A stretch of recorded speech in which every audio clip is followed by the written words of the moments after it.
جب انسان اللہ کے احکام کو بجا لائے تو اس کے دل سے فقر و فاقے کا خوف نکل جاتا ہے اور اللہ اسے طرح طرح کے انعامات سے نوازتا ہے۔ انسان جب تک اللہ کے احکام کو بجا لاتا رہے گا تب تک اللہ کی نصرت اور اس کی تائید شامل حال رہے گی۔ چنانچہ جوں ہی ہاجرہ علیہ السلام کو پتہ چلا کہ انہیں تنہا چھوڑ جانا اللہ کے حکم کی بنا پر ہے تو فوراً یقین بھرے لہجے میں بولیں، تب اللہ ہمیں ضائع نہیں کرے گا، یہ کہہ کر وہ اپنے شیر خوار بچے کی طرف پلٹ گئیں۔ خوراک اور پانی چند دن میں ختم ہو گئے، پانی کا ایک قطرہ پاس نہ رہا۔ اب پانی کی تلاش شروع کی، لیکن اپنے لیے تو درکنار، ماں کو بیٹے کے لیے بھی پانی نہ ملا نہ خوراک۔ اب بچہ لگا بھوک سے بلکنے، خوراک نہ ملنے کی وجہ سے ماں کا دودھ بھی خشک ہو گیا تھا۔ عورت کتنی بھی باحوصلہ ہو اپنے بچے کو بھوک سے بلکتے نہیں دیکھ سکتی۔ اب انہوں نے بچے کو وہیں چھوڑا اور تیزی سے قریبی پہاڑی صفا کی طرف لپکی۔ اوپر چڑھ کر ادھر ادھر نظر دوڑائی کہ شاید کسی طرف پانی یا خوراک نظر آ جائے یا کسی انسان کی جھلک نظر آ جائے۔ جب کچھ نظر نہ آیا تو نشیب کی طرف چلی، ساتھ میں بچے کی طرف بھی دیکھتی جاتی تھی۔ نشیب میں پہنچی تو بچہ نظروں سے اوجھل ہو گیا۔ اس پر اور بے چین ہوئی اور بلندی کی طرف دوڑی۔ اس طرح مروہ پہاڑی پر چڑھ گئیں۔ وہاں بھی چاروں طرف نگاہ دوڑائی لیکن کچھ نظر نہ آیا۔ خیال آیا کہ پھر کوشش کرنی چاہیے۔ اس خیال سے مروہ پہاڑی سے اتری اور صفا کی طرف چل دی۔ درمیان میں نشیب کی وجہ سے بچہ نظر نہ آیا تو دوڑنے لگی۔ اس طرح پھر صفا پر چڑھ گئیں۔ اللہ اکبر! ایک تو عورت ذات کمزور، پھر بھوک پیاس سے نڈھال، اس پر کس قدر سعی اور کوشش میں مصروف، وہ بھی اپنے بچے کے لیے۔ بہرحال بار بار کوشش کے خیال سے انہوں نے صفا اور مروہ پہاڑیوں کے درمیان 7 چکر لگائے۔ یہی وجہ ہے مسلمان عازمین حج صفا و مروہ کے درمیان سعی کرتے ہیں تاکہ اس واقعے کی یاد تازہ ہو جائے۔ جب وہ آخری مرتبہ مروہ پر پہنچی تو انہوں نے ایک آواز سنی۔ یہ آواز اسماعیل علیہ السلام کے قریب سے آئی تھی۔ انہوں نے پوری توجہ سے آواز کو سننے کی کوشش کی اور جلدی سے اسماعیل کے قریب پہنچی۔ کیا دیکھتی ہیں؟ اسماعیل کے قدموں کے نیچے سے پانی پھوٹ رہا ہے، کیونکہ جبریل علیہ السلام کو اللہ نے اس صابرہ خاتون کی مدد کے لیے بھیجا تھا۔ انہوں نے زمزم والی جگہ پر اپنا پر مارا تو اسماعیل کے قدموں کے پاس سے ایک عظیم چشمہ رحمت نمودار ہوا۔ مستقبل کے پیغمبر کے قدموں کے نیچے سے اللہ نے جبریل فرشتے کے ذریعے زمین پھاڑ کر پانی نکال دیا۔ یہی آب زمزم کا آغاز تھا۔ ہاجرہ علیہ السلام پانی کو آنکھیں پھاڑ پھاڑ کر حیرت سے دیکھ رہی تھی۔ ان کی خوشی کی انتہا نہ رہی جب انہوں نے دیکھا پانی پھوٹ پھوٹ کر چاروں طرف بہ رہا ہے۔ زمین ہموار تھی، اس لیے انہوں نے زمین کو کھودنا شروع کر دیا تاکہ پانی ادھر ادھر نہ بہ جائے۔ پھر انہوں نے اس گڑھے کے چاروں طرف پتھر رکھ دیے اور زبان سے بولی، زم زم، اس کا مطلب ہے رک جا۔ نبی اکرم صلی اللہ علیہ وسلم کا فرمان ہے، رحم اللہ اسماعیل لولا انها عجلت لكانت زمزم عینا معینا۔ اللہ اسماعیل کی والدہ پر رحم فرمائے، اگر وہ جلد بازی سے کام نہ لیتی تو زمزم ایک بہنے والا چشمہ ہوتا۔ لیکن انہوں نے اس کے گرد بند باندھ دیا۔ انہیں دراصل اس وقت پانی کی شدید ضرورت تھی، اس لیے انہوں نے پانی کو اپنے پاس جمع کر لیا تاکہ بہہ کر ضائع نہ ہو جائے۔ انہوں نے اسماعیل کو پانی پلایا، خود بھی خوب پیا، اور یہ اللہ تعالی کی طرف سے ان کی مہمان نوازی تھی۔ وہاں کوئی اور انسان نہیں تھا، نہ کھانے کی کوئی چیز تھی، بس یہی آب زمزم ان کے لیے کھانے اور پینے کا کام دے رہا تھا۔ اب چونکہ زمزم ایک چشمہ بن گیا تھا، اس لیے پرندے بھی آنے لگے۔ انہی دنوں عرب کے قبیلوں میں سے ایک قبیلہ بنو جرہم یمن کو خیر باد کہہ کر اس طرف آ رہا تھا۔ یمن میں ایک بہت بڑا ڈیم تھا۔ پہاڑوں کے درمیان انہوں نے پانی کو روک کر ایک بہت بڑا بند قائم کر رکھا تھا۔ اس سے پورا سال آسانی سے کھیتی باڑی کرتے تھے۔ اس ڈیم کی بدولت ان کا آب پاشی کا نظام بہت اچھا تھا۔ جب اس ڈیم کو اللہ تعالیٰ نے توڑا تو تمام لوگ وہاں سے منتشر ہو گئے اور جزیرہ عرب کے اطراف میں منتقل ہونے لگے۔ وہیں سے ہجرت کرنے والا ایک قبیلہ بنو جرہم تھا۔ یہ لوگ بنیادی طور پر عرب تھے۔ یہ قبیلہ سفر میں رہتا، جہاں کہیں پانی اور چراگاہ نظر آتے وہیں پڑاؤ ڈال دیتے۔ جب وہاں خوراک ختم ہو جاتی تو آگے سفر شروع کر دیتے۔ چونکہ وہ بہت بڑے تاجر تھے، اس بنا پر ان راستوں سے خوب واقف تھے۔ انہیں چشموں کا خوب علم تھا۔ ملک شام کی طرف بھی ان کی آمد و رفت تھی۔ یہ قبیلہ بنو جرہم مکہ کے قریب پہنچا تو فضا میں پرندوں کو منڈلاتے پایا۔ کہنے لگے ان پرندوں کی موجودگی میں ضرور کوئی راز ہے۔ اب انہوں نے اپنے کچھ آدمی اس طرف بھیجے۔ یہ لوگ جلد ہی چشمے تک پہنچ گئے۔ انہوں نے وہاں ایک عورت اور اس کے بچے کو پایا۔ پھر وہ لوگ ان کے پاس آئے، وہاں پڑاؤ ڈالنے کی اجازت مانگی۔ سیدہ ہاجرہ نے فرمایا، ٹھیک ہے، لیکن شرط یہ ہے کہ تمہیں اجرت ادا کرنا ہوگی۔ ان کے لیے یہ سستا سودا تھا۔ ان کے پورے قبیلے کو سامان زندگی مل رہا تھا، جبکہ صرف ایک عورت اور اس کے بیٹے کی ذمہ داری ان پر عائد ہو رہی تھی۔ انہوں نے فوراً حامی بھر لی اور وہاں رہائش اختیار کر لی۔ اس طرح یہ لوگ سیدہ ہاجرہ علیہ السلام کی معیشت کا ذریعہ بن گئے، اور اس طرح سیدنا اسماعیل علیہ السلام بنو جرہم میں پرورش پاتے رہے۔ انہوں نے ان لوگوں سے عربی سیکھ لی اور ان سے بھی زیادہ عربی دان بن گئے۔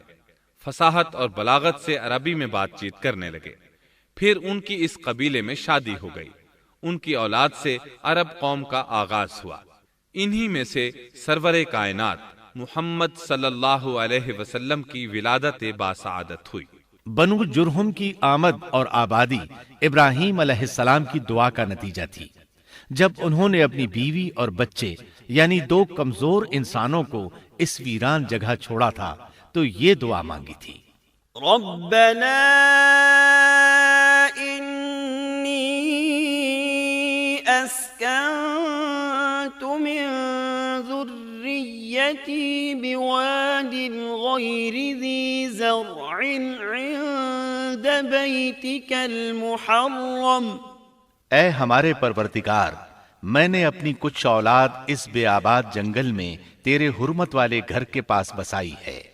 یہاں یہ سوال پیدا ہوتا ہے کہ کیا اس وقت بیت اللہ کی تعمیر ہو چکی تھی؟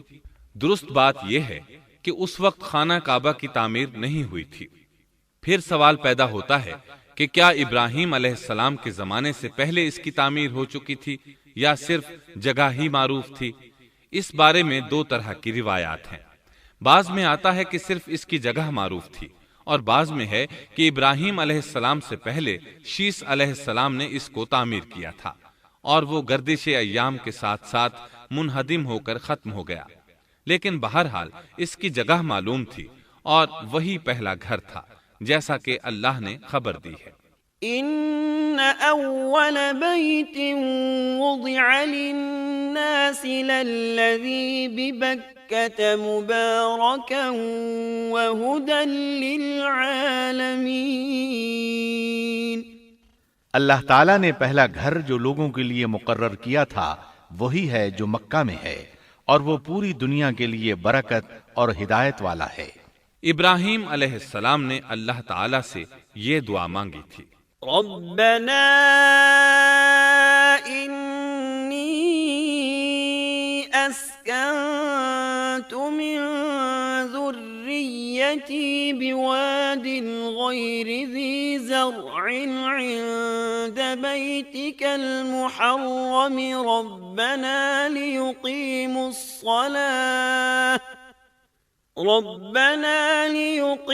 الصلاة فاجعل أفئدة من الناس تهوي إليهم وارزقهم من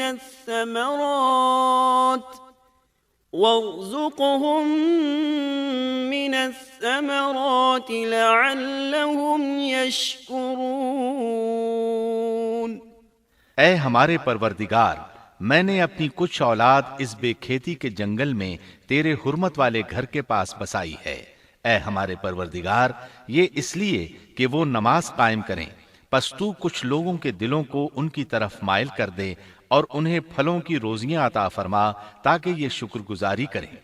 دن گزرتے رہے اور اسماعیل علیہ السلام بنو جرہم کے ماحول میں عمر کی منزلیں طے کرتے رہے اور وہ ہوش سنبھالنے کے قریب ہو گئے۔ ابراہیم علیہ السلام ہر سال 1-2 بار اپنے گھرانے کی دیکھ بھال کے لیے چکر لگاتے تھے۔ جب اسماعیل علیہ السلام نے ہوش سنبھالا تو ایک بار پھر ایک عظیم آزمائش کا وقت آ گیا۔ ہوا یوں کہ ایک مرتبہ ابراہیم علیہ السلام مکہ تشریف لائے، ایک جگہ آرام کے لیے بیٹھے کہ نیند کی وادی میں پہنچ گئے۔ نیند میں انہوں نے خواب دیکھا کہ اپنے لخت جگر کو اپنے ہاتھ سے ذبح کر رہے ہیں، ساتھ ہی آنکھ کھل گئی۔ ابراہیم علیہ السلام جانتے تھے کہ انبیاء کرام کے خواب حقیقت ہوتے ہیں، اللہ کی طرف سے وحی ہوتے ہیں، اور شیطان کسی صورت ان کے خواب میں نہیں آ سکتا۔ لہٰذا انہوں نے اس خواب کے مطابق عمل کرنے کا پختہ ارادہ کر لیا، کسی قسم کی پریشانی کا شکار نہ ہوئے۔ اللہ رب العزت نے اس عظیم اور تعجب خیز واقعے کا قرآن مجید میں ذکر کرتے ہوئے فرمایا، وقال إني ذاهب إلى ربي سيهدين رب هب لي من الصالحين فبشرناه بغلام حليم فلما بلغ معه السعي قال يا بني إني أرى في المنام أني أذبحك فانظر ماذا ترى۔ اور ابراہیم نے کہا، میں تو ہجرت کر کے اپنے پروردگار کی طرف جانے والا ہوں، وہ ضرور میری رہنمائی کرے گا۔ اے میرے رب، مجھے نیک بخت اولاد عطا فرما۔ تو ہم نے ایک بردبار بچے کی بشارت دی۔ پھر جب بچہ اتنی عمر کو پہنچا کہ اس کے ساتھ چلنے پھرنے لگا تو ابراہیم نے کہا، میرے پیارے بیٹے، میں نے خواب دیکھا ہے کہ میں تجھے ذبح کر رہا ہوں، اب تو بتا تیری کیا رائے ہے؟ یہاں سوال پیدا ہوتا ہے کہ ابراہیم علیہ السلام نے اسماعیل علیہ السلام سے مشورہ کیوں لیا؟ وہ چاہتے تو اسماعیل کو سوتے میں ذبح کر دیتے، اس طرح اللہ کا حکم بجا لاتے۔ وہ بیٹے کے پاس کیوں گئے اور ان سے مشورہ کیوں لیا؟ جی ہاں، یہ مسئلہ یاد رکھنے کے قابل ہے کہ ہر مسلمان پر لازم ہے کہ وہ اپنے دوسرے مسلمان بھائی کو اجر و ثواب میں شامل کرنے کی کوشش کرے۔ ابراہیم علیہ السلام نے بیٹے کو ثواب میں شامل کرنے کے لیے انہیں اللہ کے حکم سے آگاہ کیا۔ یہ نہ چاہا کہ میں اکیلا ہی اجر لیتا رہوں، بلکہ دوسرے کی خیر خواہی کو پیش نظر رکھا۔ والدین کے لیے آپ کے اس انداز میں نصیحت موجود ہے، یہ کہ اولاد کو ثواب کے مواقع فراہم کریں، ان کی صحیح تربیت کریں۔ اگر صدقہ کرنے کا موقع ملے تو بچوں کے ذریعے صدقہ کرائیں، تاکہ انہیں بھی اللہ کے راستے میں خرچ کرنے کی عادت پڑے۔ جب کسی دینی مجلس میں بیٹھنے کا موقع ملے تو اپنی اولاد کو بھی ساتھ لے کر جائیں۔ بے شمار لوگ خود تو جاتے ہیں، اولاد کو جانے کے لیے کہتے بھی نہیں، خود دین سیکھتے ہیں، اولاد کو دین نہیں سکھاتے۔ ابراہیم علیہ السلام نے اسماعیل علیہ السلام سے رائے لی۔ سبحان اللہ، انہوں نے جواب میں فرمایا، يا أبت افعل ما تؤمر۔ اے ابا جان، آپ کو جو حکم ملا ہے کر گزریے۔ یہ نہیں کہا کہ مجھے تو حکم نہیں ہوا، بلکہ فوراً سر تسلیم خم کر دیا، اس لیے کہ وہ جانتے تھے انبیاء کا خواب حقیقت پر مبنی ہوتا ہے، اللہ کی وحی ہوتا ہے۔ اس لیے بالکل پریشانی ظاہر نہ کی، یہ تک نہ پوچھا مجھے کیوں ذبح کر رہے ہیں، یا میرا کیا جرم ہے، یا آپ کے پاس کون سا صریح حکم آیا ہے۔ انہوں نے ایسی کوئی بات نہ کہی۔ اللہ کی فرما برداری اسی کو کہتے ہیں۔ چنانچہ اپنے باپ سے کہا، يا أبت افعل ما تؤمر ستجدني إن شاء الله من الصابرين۔ اے ابا جان، آپ کو جو حکم ہوا ہے اس کو کر گزریے، انشاءاللہ آپ مجھے صبر کرنے والوں میں پائیں گے۔ علماء کرام فرماتے ہیں اس جملے سے ان کا انتہائی ادب اور احترام شامل ہے، اور اس میں زبردست توکل موجود ہے۔ یہ نہیں کہا کہ آپ مجھے صبر کرنے والوں میں سے پائیں گے، بلکہ آپ نے اللہ کی مشیت کو جملے میں شامل کیا اور فرمایا انشاءاللہ آپ مجھے صبر کرنے والوں میں سے پائیں گے۔ لہٰذا مسلمانوں کو دھوکے میں نہیں پڑنا چاہیے۔ یہ نہ کہے میں سفر کروں گا، میں فلاں کام کروں گا، میں فلاں کام کے کرنے کی طاقت رکھتا ہوں، بلکہ یوں کہے اللہ نے چاہا تو میں سفر کروں گا، اللہ نے چاہا تو فلاں کام کروں گا۔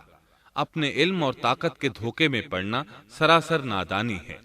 ہر چیز کا تعلق اللہ سے قائم کرے، جیسا کہ اللہ تعالیٰ فرماتے ہیں ولا تقولن لشيء إني فاعل ذلك غدا إلا أن يشاء الله اور ہرگز ہرگز کسی کام پر یوں نہ کہنا کہ میں اسے کل کروں گا، مگر ساتھ ہی انشاءاللہ کہہ لینا۔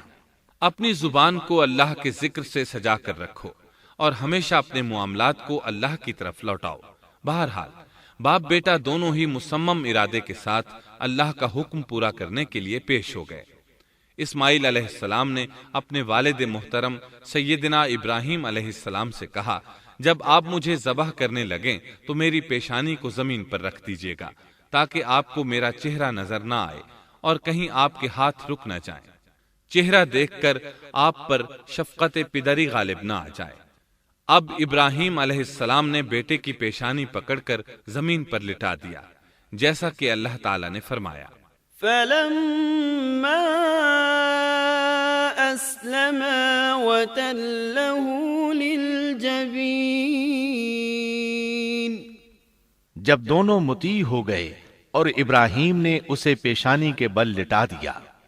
اب انہوں نے چھری پکڑی اور گردن پر چلا دی، لیکن چھری نے گردن نہ کاٹی، بالکل اسی طرح جیسے آگ نے ابراہیم کو نہیں جلایا تھا، اس لیے کہ چھری میں کاٹنے کی طاقت اور آگ میں جلانے کی صلاحیت اللہ کے حکم کے بغیر نہیں آ سکتی۔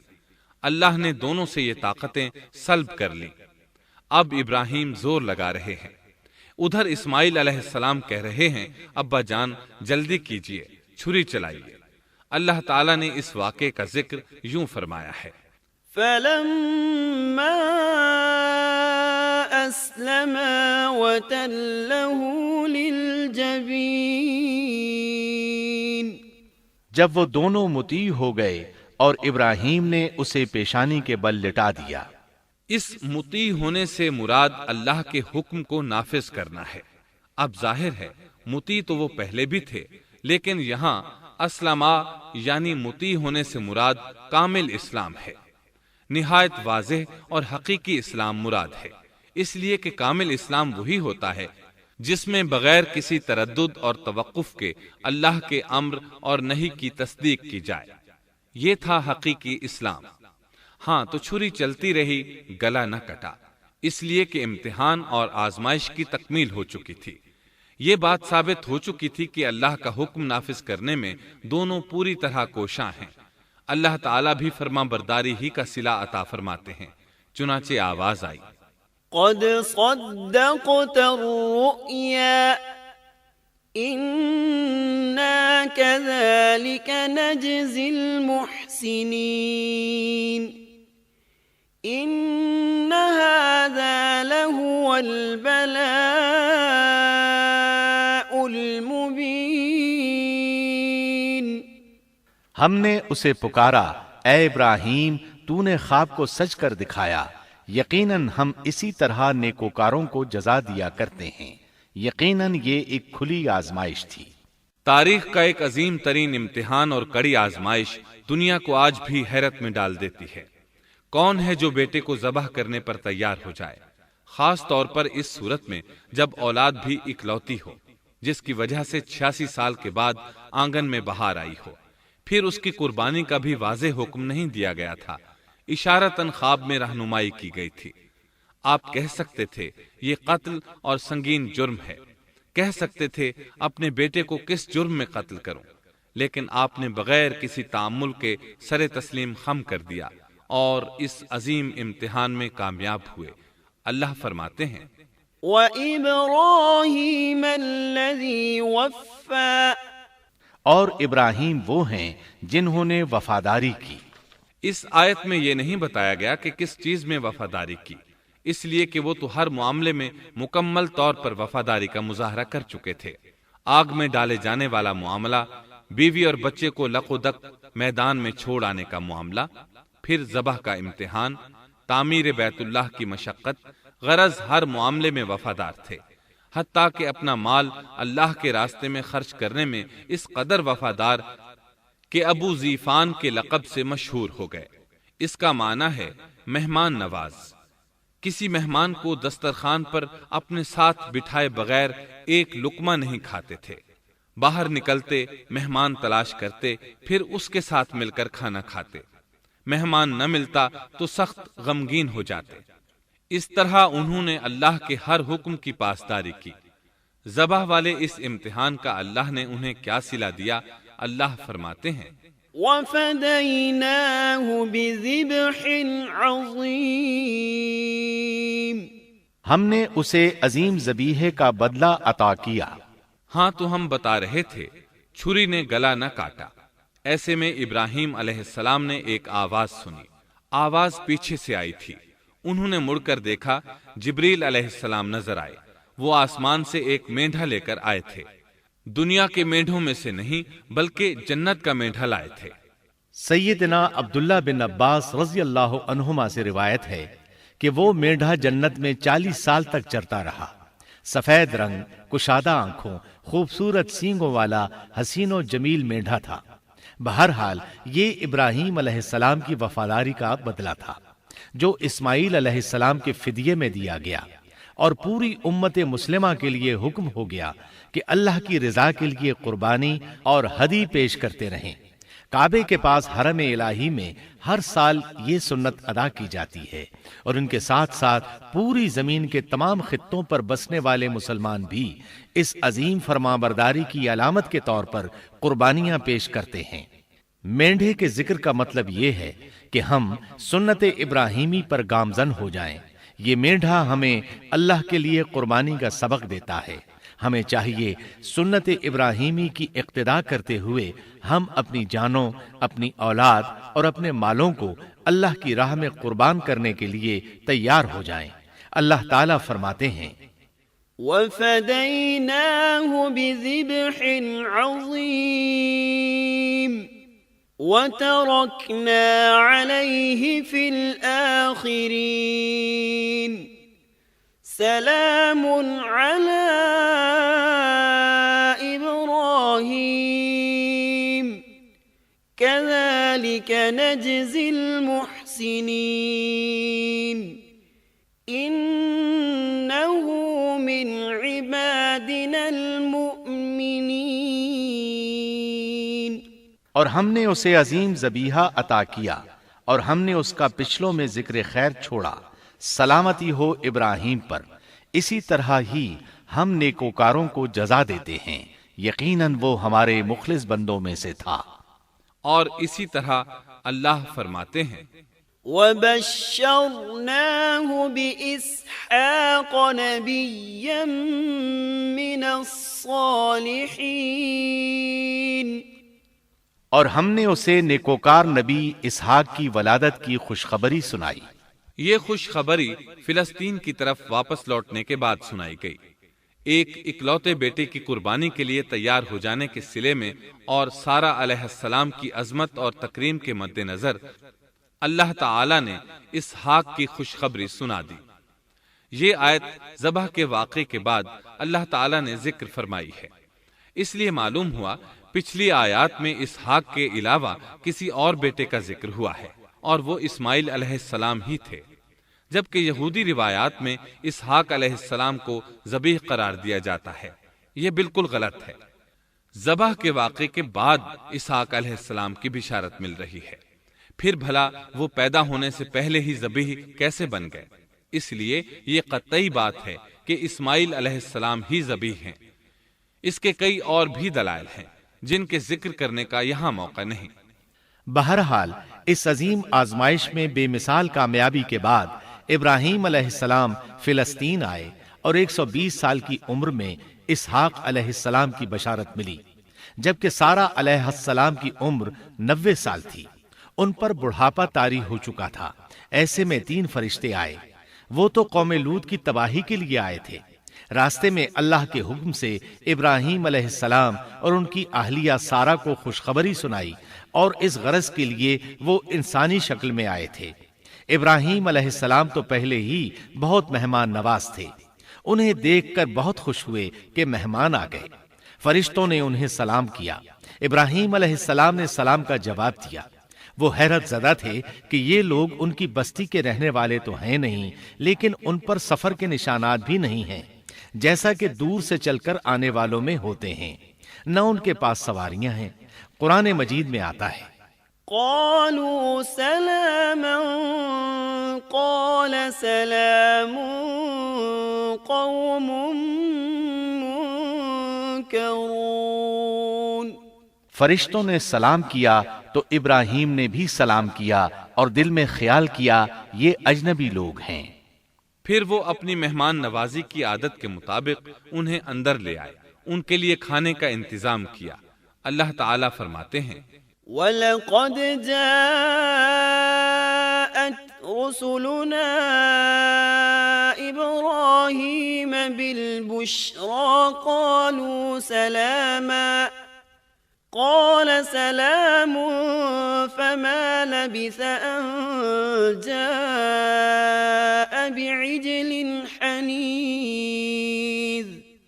ہمارے بھیجے ہوئے فرشتے ابراہیم کے پاس خوشخبری لے کر آئے تو انہوں نے سلام کیا۔ ابراہیم نے سلام کا جواب دیا اور فوراً بھنا ہوا بچڑا لے آئے، اور بچڑا بھی موٹا تھا۔ ان کے سامنے کھانا پیش کیا، لیکن وہ بھلا کب کھانے کی طرف ہاتھ بڑھانے والے تھے۔ یہ دیکھ کر ابراہیم علیہ السلام نے خوف محسوس کیا کہ کہیں یہ دشمن نہ ہو۔ اس وقت فرشتوں نے کہا، قالوا لا تخف إنا أرسلنا إلى قوم لوط۔ ابراہیم نہ ڈر، ہم تو قوم لوط کی طرف بھیجے گئے ہیں۔ جب انہوں نے یہ باتیں کی تو سارہ علیہ السلام پاس کھڑی تھیں۔ وہ ہنسنے لگی۔ وہ خوش خبری سے پہلے کیوں ہنس پڑی؟ علماء اس بارے میں کہتے ہیں کہ جب انہوں نے سنا یہ فرشتے لوط علیہ السلام کی بستی کو تباہ کرنے جا رہے ہیں تو ان کے خاتمے کی خبر سن کر وہ ہنستی۔ اس کے بعد فرشتوں نے یہ خوشخبری سنائی۔ فبشرناها بإسحاق ومن وراء إسحاق يعقوب۔ ہم نے اسے اسحاق کی پیدائش کی خوشخبری دی اور اسحاق کے بعد یعقوب پوتے کی بھی خوشخبری دی۔ بہت جلد ہی ہم اسحاق سے تیری ویران گود کو آباد کریں گے، اور تو اپنی زندگی میں اس کے بیٹے یعقوب کو بھی دیکھ لے گی۔ اب 3 بشارتیں جمع ہو گئیں۔ بیٹا پیدا ہوگا، لمبی عمر ملے گی یعنی بیٹا جوان ہوگا، اور پھر وہ اپنے پوتے کو بھی دیکھے گی۔ اس سے بڑھ کر کیا عزت اور تکریم ہو سکتی ہے؟ اس لیے جب نبی کریم صلی اللہ علیہ وسلم سے پوچھا گیا کریم یعنی عزت والا کون ہے، تو آپ نے فرمایا کریم بن کریم بن کریم بن کریم، یعنی یوسف بن یعقوب بن اسحاق بن ابراہیم علیہ السلام۔ مطلب یہ کہ نبی بن نبی بن نبی بن نبی۔ یہ یوسف علیہ السلام کی شان ہے کہ خود بھی کریم، باپ بھی کریم، دادا بھی کریم اور پردادا بھی کریم۔ اس سے بڑھ کر عزت افزائی کیا ہو سکتی ہے؟ بہرحال فرشتوں نے انہیں خوشخبری دی۔ وَبَشَّرُوهُ بِغُلَامٍ عَلِيمٍ۔ پھر انہوں نے ابراہیم کو ایک صاحب علم لڑکے کی بشارت دی۔ خوشخبری سن کر سیدہ سارہ حیران ہوئی، مارے حیرت کے منہ سے ہلکی سی چیخ نکل گئی۔ انہوں نے اپنے رخسار پر ہاتھ مارا جیسا کہ عورتوں کی عادت ہوتی ہے۔ کہنے لگی، ہائے افسوس، کیا میں بچہ جنوں گی حالانکہ میں بانجھ ہوں اور میرے خاوند بوڑھے ہیں؟ یہ تو حیرت کی بات ہے۔ ایک دوسری جگہ اللہ تعالیٰ نے یہ الفاظ فرمائے، کہنے لگی میں بوڑھی اور بانجھ ہوں، بھلا میں بچے کو کیسے جنم دوں گی؟ اس پر فرشتوں نے کہا، تو اللہ کے حکم پر تعجب کرتی ہے، اے اہل بیت، یہ تو اللہ کی تم پر رحمت اور برکت ہے، وہ بہت بزرگ اور قابل تعریف ہے۔ دوسری آیت میں ہے، انہوں نے کہا اسی طرح تیرے رب نے فیصلہ کیا ہے اور ہمیں کہا ہے، یقیناً وہ بہت حکمت والا ہے اور علم رکھنے والا ہے۔ یہ تھی اسحاق علیہ السلام کی ولادت کی خوشخبری۔ ابراہیم علیہ السلام مکے میں سیدنا اسماعیل علیہ السلام سے ملنے کے لیے آتے رہتے تھے۔ ایک روز آئے تو ان سے کہا، اے میرے بیٹے، اللہ تعالیٰ نے مجھے حکم دیا ہے کہ اس مقام پر اللہ کا گھر تعمیر کرنا۔ اسماعیل علیہ السلام نے فوراً کہا، میں حاضر ہوں۔ اس طرح انہوں نے کھدائی شروع کی۔ ایسے میں انہیں شیش علیہ السلام کی تعمیر کے آثار نظر آئے۔ انہوں نے اس پر تعمیر شروع کر دی۔ ایک روایت میں یہ بھی ہے کہ انہوں نے فرشتوں والی بنیادوں کے آثار بھی دیکھے۔ نبی کریم صلی اللہ علیہ وسلم کی جوانی کے دنوں میں جب مکے کے قریش نے کعبے کی تعمیر نئے سرے سے کی تو انہوں نے اس کی بنیادوں کو گہرا کرنا چاہا۔ وہ کھدائی کرتے ان سبز پتھروں تک پہنچ گئے جو پہاڑوں کی چوٹیوں کی طرح نظر آ رہے تھے۔ انہوں نے ان پتھروں کو نکالنا چاہا۔ ایک شخص نے کدال کے ذریعے ایک پتھر کو باہر نکالا تو اس کے نیچے سے اتنا نور نکلنے لگا کہ قریب تھا وہ شخص اندھا ہو جاتا۔ پھر پتھر خود بخود نیچے جا گرا اور اپنی جگہ پر جم گیا۔ اس کے بعد لوگوں نے ان پتھروں کو ہاتھ نہ لگایا اور تعمیر شروع کر دی۔ قرآن مجید میں تعمیر کعبہ اور بیت اللہ کا تذکرہ اس طرح آیا ہے، وَإِذْ بَوَّأْنَا لِإِبْرَاهِيمَ مَكَانَ الْبَيْتِ أَلَّا تُشْرِكْ بِي شَيْئًا وَطَهِّرْ بَيْتِيَ لِلطَّائِفِينَ وَالْقَائِمِينَ وَالرُّكَّعِ السُّجُودِ۔ اور جب ہم نے بیت اللہ کے مکان میں ابراہیم کو جگہ دی اور فرمایا کہ میرے ساتھ شرک نہ کرنا اور میرے گھر کو طواف، قیام اور رکوع و سجود کرنے والوں کے لیے پاک رکھنا، اور فرمایا، ان اول بیت وضع للناس للذی ببکۃ مبارکا وہدی للعالمین فیہ آیات بینات مقام ابراہیم ومن دخلہ کان آمنا۔ بے شک لوگوں کے لیے جو پہلا گھر تعمیر کیا گیا ہے وہ مکہ میں ہے، وہ جہان والوں کے لیے برکت اور ہدایت کا ذریعہ ہے۔ اس میں واضح نشانیاں ہیں، مثلا مقام ابراہیم، تو جو کوئی حرم میں داخل ہوگا وہ امن میں آ جائے گا۔ اور فرمایا، اور یاد کرو اس وقت کو جب ابراہیم کو اس کے پروردگار نے کئی باتوں کے ذریعے آزمایا، وہ ان میں پورے اترے تو اللہ نے فرمایا، میں آپ کو تمام لوگوں کا امام بنا رہا ہوں۔ ابراہیم نے کہا، اے میرے رب، میری اولاد میں سے بھی امام بنائیے۔ جواب میں اللہ نے فرمایا، میرا امامت کا وعدہ ظالم لوگوں کے لیے نہیں ہے۔ اور اس وقت کو یاد کرو جب ہم نے بیت اللہ کو ثواب اور امن کی جگہ بنا دیا اور لوگوں نے مقام ابراہیم کو جائے نماز بنا لیا۔ ہم نے ابراہیم کو حکم دیا کہ میرے گھر کو طواف، اعتکاف، رکوع اور سجود کے لیے پاک رکھو، اور وہ وقت بھی یاد رکھو جب ابراہیم نے دعا کی، اے پروردگار، اس شہر کو امن والا بنا دے اور اس کے مومن بندوں کو پھلوں کا رزق عطا کر۔ اللہ تعالیٰ نے فرمایا، میں کافروں کو بھی تھوڑا فائدہ دوں گا، پھر انہیں آگ کے عذاب کی طرف بے بس کر دوں گا، یہ پہنچنے کی جگہ بری ہے۔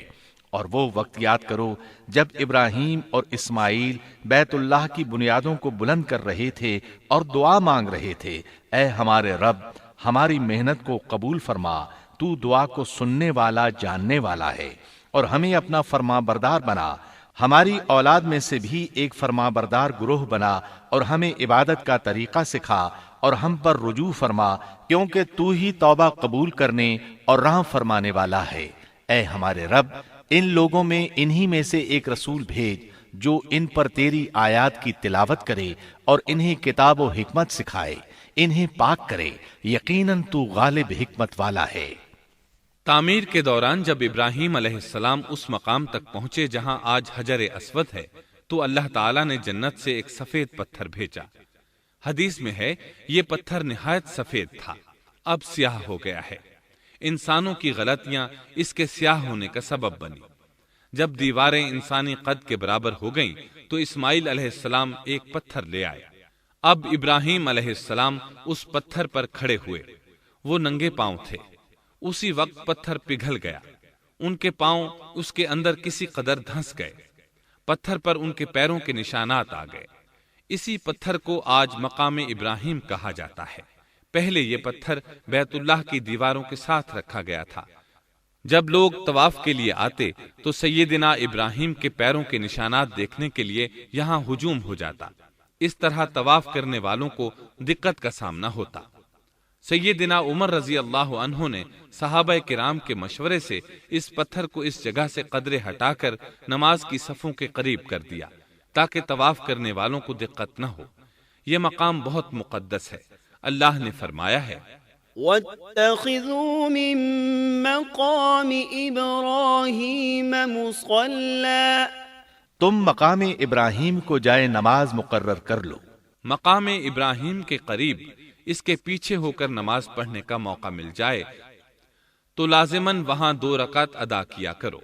موقع نہ ملے تو پھر پوری مسجد حرام میں طواف سے فراغت والی 2 رکعت پڑھ لیا کرو۔ اس طرح کعبہ تعمیر ہوا، تب نیا حکم آیا۔ وَلِلَّهِ عَلَى النَّاسِ حِجُّ الْبَيْتِ مَنِ اسْتَطَاعَ إِلَيْهِ سَبِيلًا وَمَن كَفَرَ فَإِنَّ اللَّهَ غَنِيٌّ عَنِ الْعَالَمِينَ۔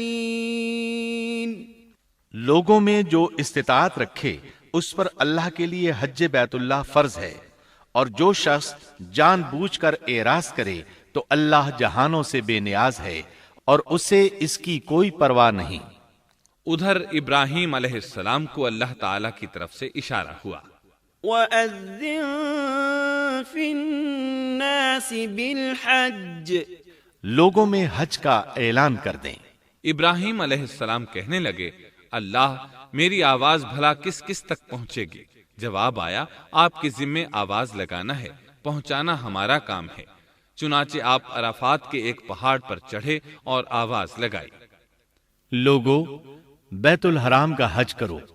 اللہ تعالیٰ نے معجزانہ طور پر یہ آواز تمام انسانوں تک پہنچا دی، خواہ وہ پیدا ہوئے تھے یا نہیں۔ دوسرا معجزہ یہ ہوا کہ اللہ نے بیت اللہ اور اس کے حج کی محبت لوگوں کے دلوں میں ڈال دی۔ اللہ نے فرمایا، وَأَذِّن فِي النَّاسِ بِالْحَجِّ يَأْتُوكَ رِجَالًا وَعَلَى كُلِّ ضَامِرٍ يَأْتِينَ مِن كُلِّ فَجٍّ عَمِيقٍ، اور آپ لوگوں میں حج کا اعلان کر دیں، وہ آپ کی طرف پیدل بھی آئیں گے اور دبلے پتلے اونٹوں پر بھی دور دور سے آئیں گے۔ اس طرح لوگ پیدل اور سوار ہو کر کثرت سے حج کے لیے آنے لگے اور یہ ویران علاقہ آباد ہونے لگا۔ یہ تھے حالات اور واقعات ابراہیم علیہ السلام کے۔ آپ نے 175 سال کی عمر میں وفات پائی۔ آپ سے پہلے سیدہ ہاجرہ علیہ السلام نے وفات پائی، اور ان کی وفات سے کچھ ہی عرصہ بعد سیدہ سارہ علیہ السلام 127 سال کی عمر میں فوت ہو گئیں۔ ان دونوں کی وفات کے بعد آپ غمگین رہنے لگے۔ آخر اتنی مدت تک ساتھ رہا تھا۔ آپ خلیل الرحمن تھے، آپ پر صحیفے بھی نازل ہوئے، آپ اللہ کے بے حد شکر گزار تھے۔